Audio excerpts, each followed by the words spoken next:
We return to the world of Archie Megaman with the first issue of a new story arc, Spiritus Ex Machina. Like time keeps on slipping, it's a semi-original story with elements setting up the next game adaptation, and I was surprised what was chosen, but I'm getting ahead of myself. Dr. Light and his family have had it rough recently, threatened by Wily's robot masters, which led to Megaman going on the offensive again. This resulted in him absorbing Wily's coding, brainwashing him in the process. In the end, it all worked out. Sure, Wily escaped to parts unknown, but Megaman was saved and given a new robotic canine companion as a welcome back gift. The family needs to do something to relax from all this stress. Why not say, attend a robot convention?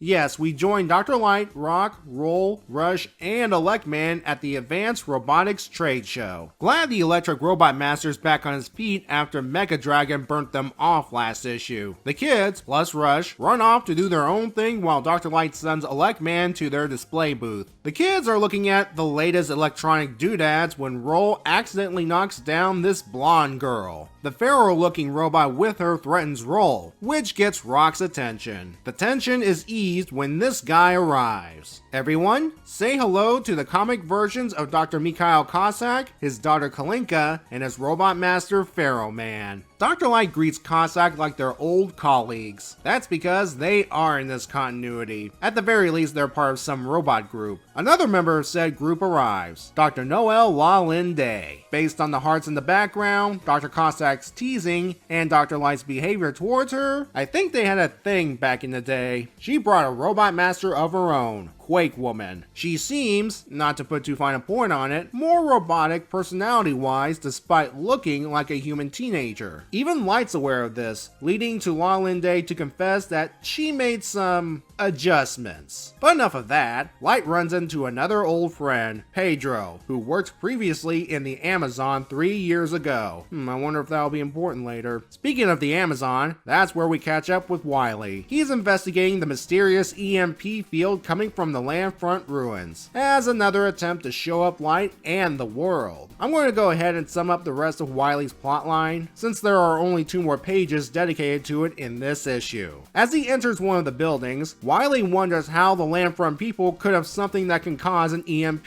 field when he unknowingly presses a panel. Cue Wily sliding through the floor into an underground cavern. Well, Doc, you're about to find the cause of the EMP, this giant sphere with lots of wires. Back over to RobotCon, Rock and Pharaoh Man discuss how their names and abilities don't match up. Pharaoh Man believes Megaman should be called Copy Man and has to explain his function, an excavation robot with the ability to avoid ancient traps, to Rock. Rock runs into a security guard, who, once out of earshot, informs someone over the radio that he's in position. Other guards radio their position, and we soon see the mastermind, Harvey, in the control room. This guy with an eye patch shows up and is gung-ho about this operation to, as he puts it, stab into the misguided ideals of the elite and bleed them dry. Harvey tells Xander, the eye patch guy, to chill. They will destroy the robots, but the ultimate goal is to change people's minds about them. Xander leaves and heads to the area where the real security guards are tied up. He says to another guy he'll go along with Harvey's plan, but if he starts to bungle it, he'll take over. Over at this lecture hall, a debate is about to begin. The subject, advanced artificial intelligence in the next generation of robots. Arguing for it is Dr. Light, of course. Arguing against it is Dr. La Lin Day. Yeah, this is a little awkward. Now it's going to be hard summarizing this debate without reading straight from the page, but I'll try. Light's argument for advanced AI is they can perform tasks with better efficiency to reduce risk, and the AI needs to be advanced enough to handle the more complicated tasks. La Lin Day's argument against advanced AI is robots are mere tools, like a calculator, and that one should not form emotional attachments for fear of putting them in dangerous situations where they might be destroyed. That's an odd argument from her, but there's a reason why she went down this path. Light responds to this by getting personal. He shares his experiences with 2 advanced AI robots, namely Rock and Roll, and how they have enriched his life and helped him grow as a person. This allows La Lin Day to bring up the fact that Light sent his Robo-Son against Wily twice, And what would have happened if Wily were to somehow destroy him? How would Light take it? Well, it almost happened in the previous arc, and we did see Light's reaction to the situation. Anyway, Light verbally hits her back hard by bringing up Quake Woman. She was supposed to have a similar personality to Rock, even though she was made to research in highly unstable environments. I'll add to Light's observation later, but for now, Harvey appears on the screen behind them and signals his group, the Emerald Spears, to lance out. Is this a shout out to Transformers? Soon enough, the Emerald Spears are forcing the humans to get out of the building while making the robots stay put. Roll and Kalinka hide, the former making sure the latter doesn't call her father right now. He is in the lecture hall with Megaman, so he should be fine. What Roll fails to realize is, these are not enemy robots, they're humans, which means robots can't hurt them, as Electman finds out the hard way. He's so mad by this, he wishes he had Wily's coding again. Pharaohman tells him not to say those things, going on to say he can't imagine what would happen if he got Wily's coding. In the lecture hall, Harvey confronts our trio of scientists and, really? Harvey, the chill peacenik guy's last name is Greenleaf? Anyway, he wants the scientists' help to end robots forever. And our final image of this issue is Megaman suiting up.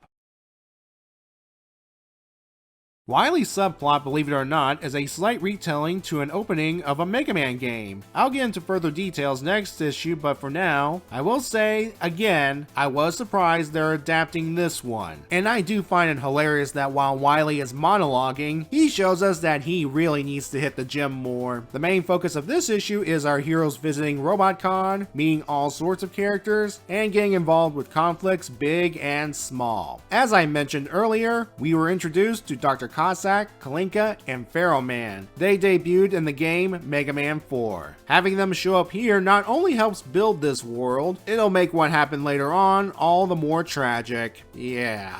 For the moment, they are a part of this story. Dr. Cossack, acting as the moderator for the Light La Linde debate, allows him to be pulled into the action when things go down. Roll and Kalinka are paired up, and Pharaohman has a nice chat with Rock and Electman. He'll get a more prominent role as the arc continues. Dr. La Linde and her creation Quake Woman are comic exclusive characters, but they fit rather well with the game characters. Quake Woman's project name Tempo even follows the musical motif the classic series is known for. Tempo, if you're curious, is the speed at which music is or should be played. The debate about robots with advanced AI. Light's points about advanced AI are valid. It was even in his argument that subtly hints at him one day building X. Dr. La Linde's argument against it is different than one would expect. At first, I thought it would be more like AI robots are dangerous and could lead to them taking over the world a la the Terminator or the Matrix. Instead, her argument involves seeing robots as mere tools that one should not get emotionally attached to. Light brought up Quake Woman to throw this argument back at her, that she was to have personality like Rock. Let me add to this. Dr. La Linde,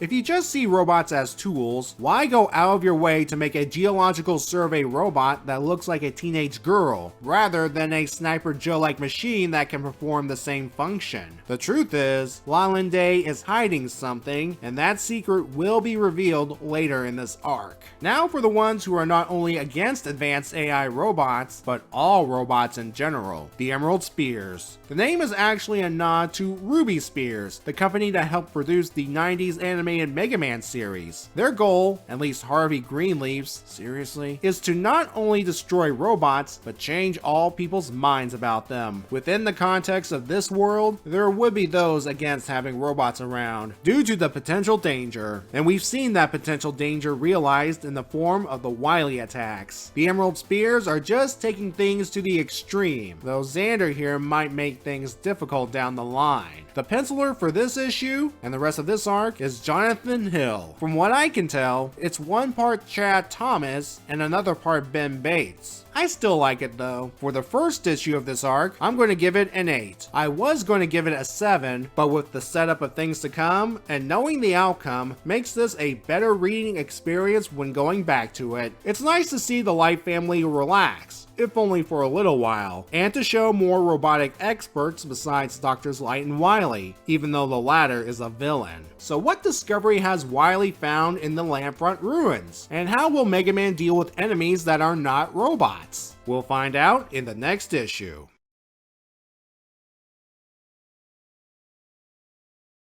Can't imagine what would happen if Wily took control of you, Pharaoh Man? Let me do it for you.